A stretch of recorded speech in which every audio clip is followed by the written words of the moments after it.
avant que le ciel s'éteigne. Écrit par Stephen Creeks, consultable gratuitement sur stephencreeks.com.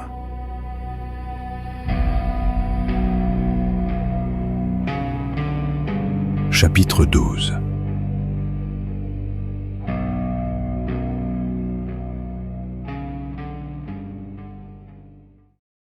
Putain, Grant, espèce d'enfoiré. Je sais pas ce que je donnerais pour être à ta place. Une permission pile le jour du bal de Henderson. Qui c'est qui va s'envoyer en l'air pendant que les potes restent cloués ici, hein? C'était Peterson. Peterson. Je restais figé. Quelque chose clochait, un truc énorme. Qu'est-ce qui se passait? Je fus pris de vertige. J'avais un mal de crâne abominable, un truc qui pulsait derrière les yeux, comme après une cuite monstrueuse, la cuite dont on ne se rappelle pas la veille. Je levai la tête, et Peterson était toujours là, vivant, en train de mâcher son foutu chewing-gum comme si de rien n'était. Peterson plissa les yeux, pencha la tête, un sourire accroché à la bouche.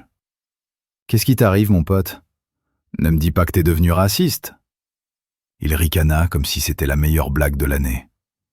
Et là, ça me frappa. Je le revis, en combinaison NBC, couché près de l'avion écrasé, le corps tordu, brûlé, mort. Ce n'était pas un cauchemar, c'était un souvenir, bien réel. Et pourtant il était là, devant moi, vivant, blaguant comme si rien de tout ça n'était arrivé. Les larmes me montèrent aux yeux. Je ne sais pas ce qui m'a pris. Je l'ai attrapé et serré contre moi. Peut-être un peu trop fort. Peterson. Il eut un mouvement de recul, les bras écartés comme si j'étais contagieux. Ah non, c'est pas que t'es devenu raciste, Grant. C'est juste que t'as changé d'équipe. Mais moi, j'aime les nanas. Je laissai échapper un rire étranglé. T'es trop con, Peterson. Ouais, et moi, je crois que t'as un grain, mon pote. Y a pas assez d'action ici. C'est comme moi. J'en peux plus des exercices, des simulations, des briefings. On tourne en rond depuis des mois. Et pendant ce temps-là, les rouges sont à quoi? 7 heures d'avion par là? Il montra l'est du menton. Putain, qu'est-ce que j'aimerais leur botter le cul. Je le dévisageais. Chaque mot, chaque intonation. Je m'en souvenais, presque mot pour mot. Une scène figée dans mon esprit comme une photo jaunie. Pourquoi il ne s'en souvenait pas? Pourquoi parlait-il comme si de rien n'était? Comme si rien n'avait explosé, comme si rien n'avait brûlé, comme si le monde entier n'avait pas été avalé par le néant. Pourquoi moi, je me souvenais de tout? Un frisson glacé me traversa l'échine. On est quel jour, Peterson? Il se figea. Son sourire se fana d'un coup. « Hé, mec, là tu me fous la trouille. T'as pas chopé une saloperie, hein? Un truc que t'aurais ramené de Corée? Une putain d'infection ou je sais pas quoi ?» Il me scruta comme si j'étais prêt à m'écrouler. « On est le 20 août, Grant. Le 20. Le jour du bal de Henderson, t'es en perme. Tu te rappelles pas? Le 20 août. Le jour où j'avais rencontré Clara. Le jour de l'explosion des 2 appareils venus d'un autre temps. Le jour de la neige noire, de la radioactivité. Le jour où Peterson était mort. Le jour où tout avait commencé. « Écoute mec, faut vraiment que j'y aille là. Trouve-toi une jolie poupée au bal, amuse-toi. » Il me fit un clin d'œil exactement comme la première fois. Le même geste, le même sourire. « Et quand tu reviens, tu me fais un rapport. Je veux les détails croustillants, ok ?» Il tapota 2 fois ma poitrine du revers de la main, puis s'éloigna vers les hangars en sifflotant, son ombre s'étirant derrière lui sur la piste brûlante. Je les regardais partir, vivre, comme si j'étais le témoin d'un miracle. Ils ne savaient rien. Personne ne savait rien. Sauf moi. Je quittai la base à pied. Les 10 kilomètres jusqu'à Henderson, je les connaissais par cœur, mais jamais ils ne m'avaient paru aussi irréels. Chaque pas sonnait creux, comme si je marchais sur une route qui venait juste d'être recréée sous mes pieds. Je n'avais qu'une idée en tête, me rendre chez Joe's, retrouver Clara, si toutefois elle existait vraiment. Le soleil tapait fort, l'air sentait la poussière chaude, exactement comme ce matin-là. J'arrivais sur Main Street vers 11h comme dans mon souvenir. Je revis les gamins qui jouaient devant le drugstore, les mêmes rires, les mêmes courses désordonnées, comme un disque rayé. Hé, sergent, vous venez nous aider à trouver la bombe ? Je me forçais à sourire. Pas aujourd'hui, les gosses. Et il n'y a pas de bombe à Henderson. Ils s'éloignèrent en riant, sans se douter de rien. Moi, je n'avais pas le temps, pas cette fois. Je traversais la rue en courant, il fallait que je la voie, Clara. Est-ce qu'elle se souviendrait de moi ? Ou bien tout ça n'était qu'une mauvaise farce du néant ? Je poussai la porte du dîner, je m'assis à la même table, et j'attendis. Un café, soldat ? Je tournai la tête vers elle. Elle existait vraiment. Une mèche lui tombait sur le front. Elle souffla dessus sans lever les yeux. Oui, avec plaisir, Clara. Je m'appelle Steve. Mais comment ? Ah mais oui, c'est marqué sur mon badge, je suis bête. Enchantée, Steve. Et je prendrais bien une part de clafoutis aux cerises. Elle éclata d'un petit rire clair, celui dont je croyais ne jamais plus entendre. Excellent choix, c'est le meilleur du Nevada, parole. Clara fronça légèrement les sourcils, un sourire au coin des lèvres. On ne s'est pas déjà vu ? Je restai un instant sans voix, comme un idiot. Oui, on se connaît, Clara. Je t'ai invité à danser. Nous avons tourné sous les lumières du gymnase. Only You jouait sur un vieux tourne-disque. 2 avions se sont écrasés. Un voile noir a avalé le monde. Je t'ai serré contre moi. Tu m'as murmuré que tu ne voulais pas être ailleurs. Puis tout s'est effacé. Je retrouvai ma voix. Peut-être. Je suis de Henderson. Oui, Henderson, c'est une petite ville. Elle avait tout oublié, comme les autres. Un instant plus tard, Clara m'apporta mon gâteau. Ne le laissez pas refroidir, ce serait un crime. Puis ce fut le vieux Joe qui l'appela pour s'occuper de 2 clients qui réclamaient leurs additions. Ensuite, les 2 copines de Clara, la brune et la rousse. On aurait dit un film que j'avais déjà vu. La clochette tinta. Les 2 filles entrèrent, robe à pois, talons qui claquaient sur le carrelage. Même éclat de voix, même geste. La rousse ouvrit les bras. Les 3 se serrèrent comme dans mon souvenir. Je savais ce qu'elles allaient dire à l'avance. Alors, tu viens ce soir ? Je sais pas trop.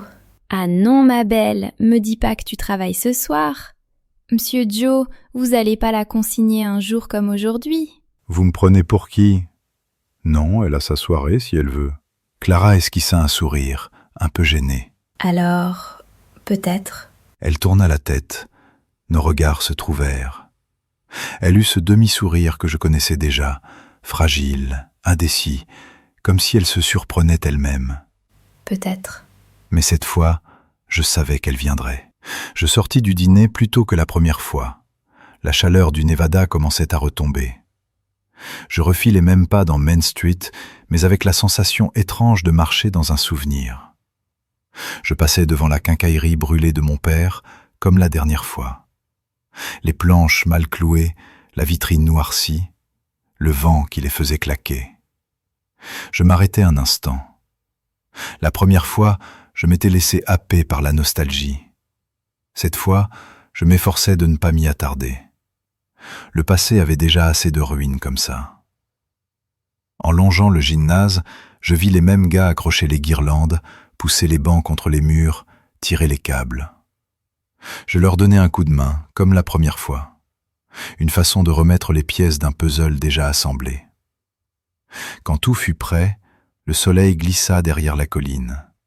Les ampoules s'allumèrent une à une, comme si quelqu'un testait les étoiles. Je sortis prendre l'air quelques minutes, le temps de fumer une cigarette. Chaque bouffée me ramenait à cette pensée fixe. Et si cette fois, ça se passait autrement ?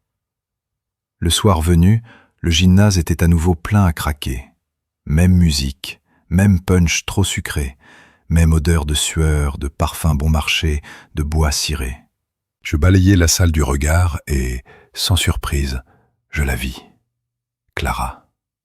Robe blanche, lumière sur les cheveux, rire timide. Exactement comme dans mon souvenir. Sauf que cette fois, ce qui avait changé, c'était moi. Je traversai la salle sans attendre, le cœur battant beaucoup trop vite pour un homme qui avait déjà vécu cette scène. Elle parlait avec la brune. Quand j'arrivai près d'elle, Clara se tourna vers moi. Je lui demandai si elle voulait bien danser, comme la première fois. Avec la même appréhension idiote qu'elle refuse, elle dit oui. Nous nous avançâmes sur la piste. The Platters chantait « Only You », la même chanson, les mêmes accords, mais pas la même vie. Il n'y eut pas de flash aveuglant, pas de guirlande qui explose, pas de hurlements, pas de chaos. Juste Clara tout près, sa main dans la mienne, son parfum léger, son souffle qui tremblait un peu. Et j'ai savouré chaque seconde, chaque battement de son cœur contre le mien, comme si le monde venait de m'offrir une deuxième chance. Le jour suivant, je suis passé au dîner. Nous avons passé la journée à flirter, dès que Clara avait 5 minutes, avec la complicité du vieux Joe.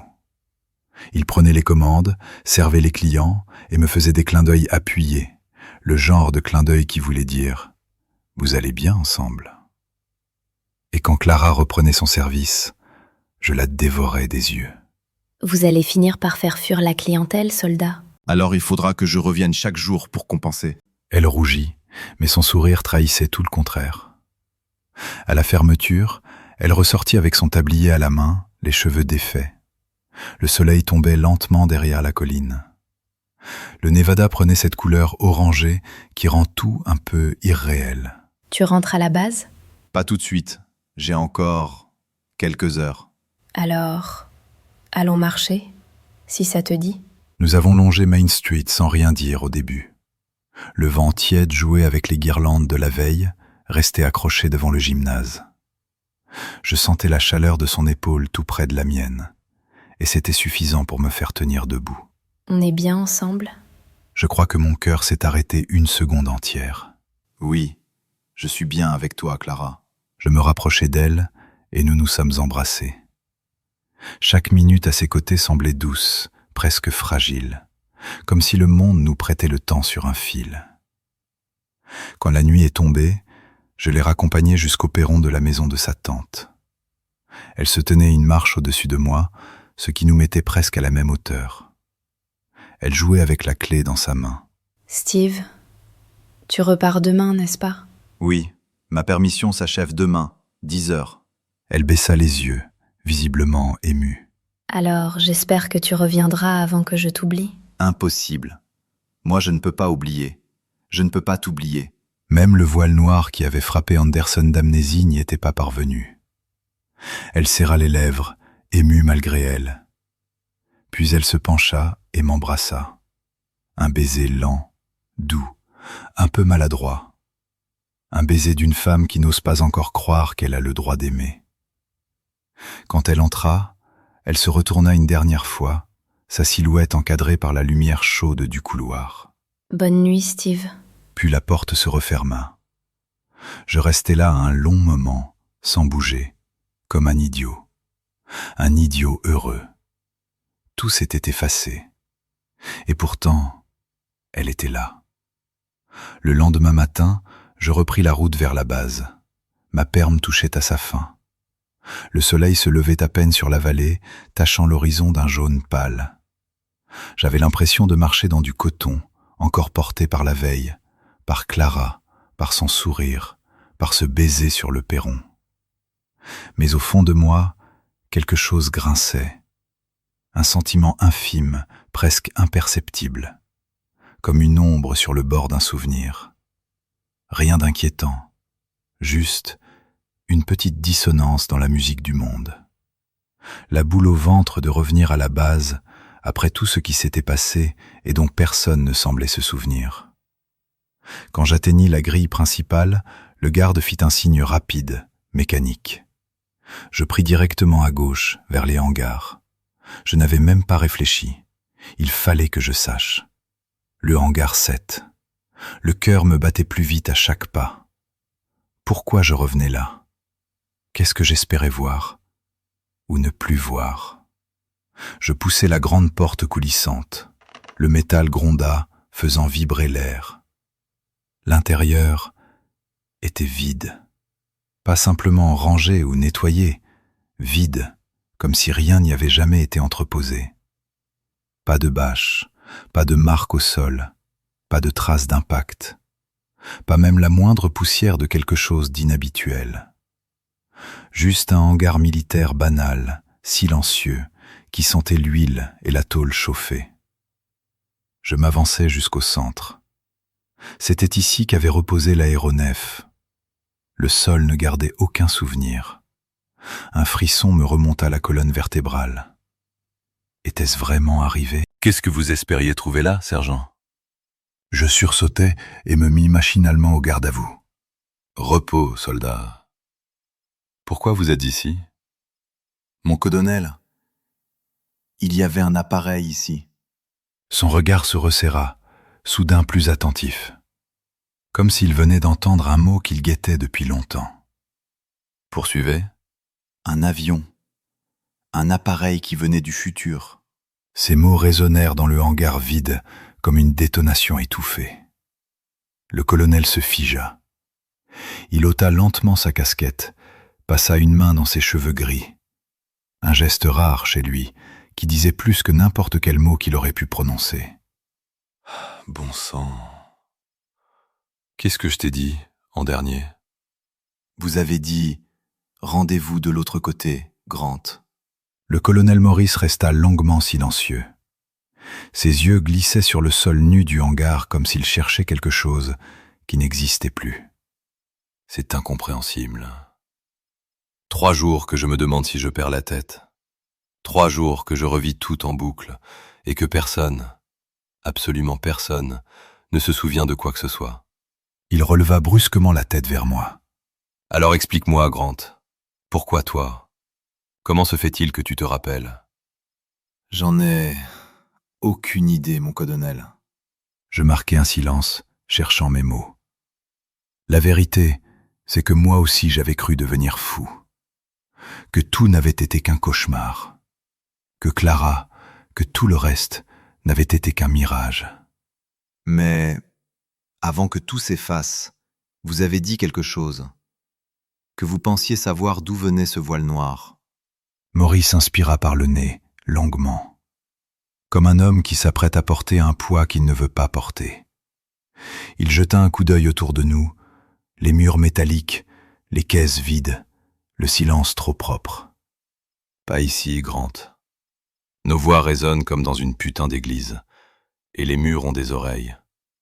Nous avons marché quelques mètres dans la poussière des hangars.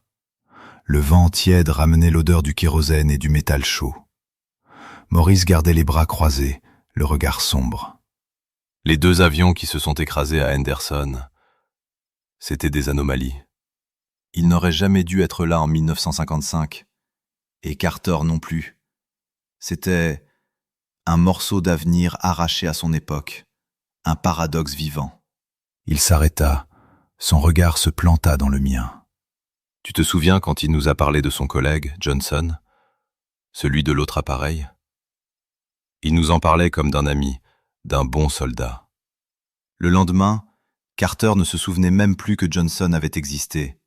Plus rien. Effacé.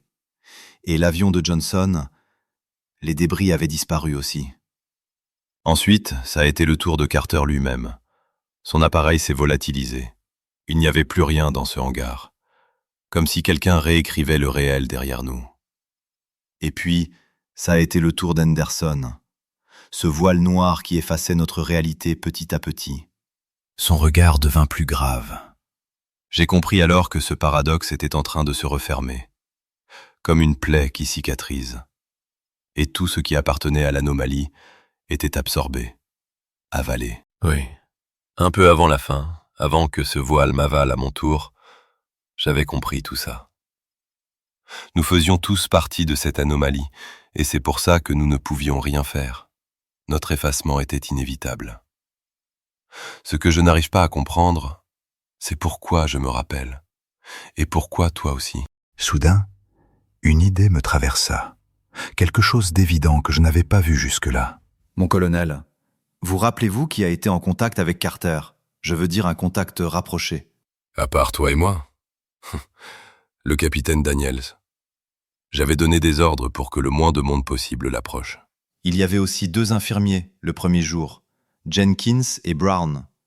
L'un d'eux avait un œil au beurre noir après avoir été assommé par Carter. Vous avez demandé au capitaine Daniels si lui aussi, enfin, s'il se rappelle quelque chose? Et qu'est-ce que tu veux que je lui dise, Grant? Capitaine, est-ce que, par hasard, vous vous souvenez d'un avion du futur tombé du ciel et d'un voile noir qui a mangé Anderson? Non, je tiens encore à ma carrière, et à ne pas la finir à Walter Reed. Tant que je n'ai pas de certitude, je ne prendrai pas ce risque. Je ne pouvais qu'abonder dans son sens. Je gardais le silence depuis ce que j'appelais, faute de mieux, mon réveil. Moi aussi, je ne voulais pas me retrouver à Walter Reed, l'hôpital psychiatrique des forces armées. Et puis, ce n'est pas forcément ce qu'on a vécu à Anderson qui me hante le plus. Ce n'est pas le voile noir, ni l'effacement. C'est ce qu'on a appris sur ce que va devenir la Terre. Je sentis ma gorge se nouer. Oui, je m'en souviens aussi. Je n'ai pas tout compris à ces explications. Comment le pourrais-je? Nous n'avons pas, encore, la science pour saisir tout ça. Mais une chose est certaine. Le soleil va s'éteindre. La Terre est condamnée. Et si cette vérité sort, ce ne sera pas le soleil qui nous aura tués. Ce sera la peur et le chaos qu'elle engendre. Un pays entier ne supporterait pas l'idée que le ciel va s'éteindre. Le monde, encore moins. Les gouvernements s'effondreraient. Les fanatiques prendraient le dessus. Les Russes, les nôtres, tout le monde paniquerait. Et l'humanité disparaîtrait bien avant le soleil. Nous devons être les gardiens de ce secret, Grant. Vous avez dit « gardien » ? Oui. Pourquoi? C'est le terme qu'avait employé Carter pour parler de ceux qui l'avaient approché, ceux qui lui avaient parlé de l'apocalypse à venir. Alors, c'est ce que nous sommes, à partir d'aujourd'hui. Il marqua une pause, le regard perdu vers les grillages qui marquaient les limites de la base. Puis il ajouta plus bas. Mais d'abord, nous allons vérifier ta théorie. Je veux savoir s'il y en a d'autres qui se souviennent. Les jours suivants, Maurice mena son enquête avec la discrétion d'un homme qui marche sur des œufs. Il s'avéra que Daniels, Jenkins et Brown avaient eux aussi conservé le souvenir de l'effacement. Et comme nous, ils s'étaient tus. Très vite, le point commun s'imposa, simple. Nous avions tous approché Carter. Comme si sa présence avait laissé en nous une trace, une mémoire résiduelle imperméable à l'effacement. Les années passèrent. J'ai demandé la main de Clara, sans doute l'un des moments les plus éprouvants de ma vie, et certainement le seul auquel les entraînements militaires ne m'avaient jamais préparé. Nous avons loué une petite maison à Henderson, le premier véritable écrin de notre amour. Nous y avons vécu 40 années de bonheur. Et pourtant, certains soirs, je redoutais la nuit qui tombait, avec cette peur absurde et tenace que le voile noir revienne, celui qui nous avait effacés. Le colonel Maurice, lui, avait convaincu Washington. J'ai été parmi les premiers à intégrer l'unité qu'il mit sur pied, officiellement chargée d'élaborer des scénarios de survie en cas d'Armageddon. En réalité, nous faisions bien plus que ça. À force de patience, nous avons bâti quelque chose qui nous dépassait.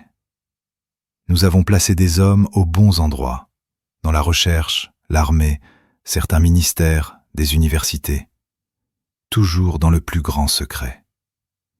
Nous avons trouvé des mécènes, industriels, philanthropes, héritiers un peu trop curieux, qui n'avaient chacun qu'un morceau de la vérité, mais assez pour nous suivre.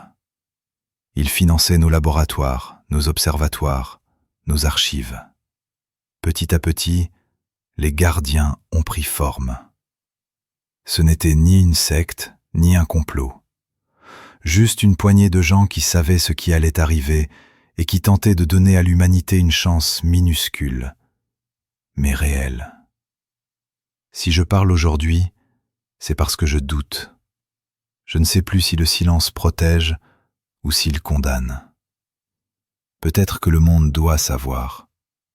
Peut-être que les nations cesseraient enfin de se déchirer dans des querelles dérisoires pour se concentrer sur la seule chose qui compte encore: sauver l'humanité. Vous n'êtes pas obligé de me croire. Je suis vieux. Vous pouvez ranger tout ça dans la catégorie des élucubrations d'un vieillard sénile. Je l'accepterai. Mais allumez la télévision. Regardez l'avion que l'armée américaine vient de dévoiler. On l'appelle furtif maintenant.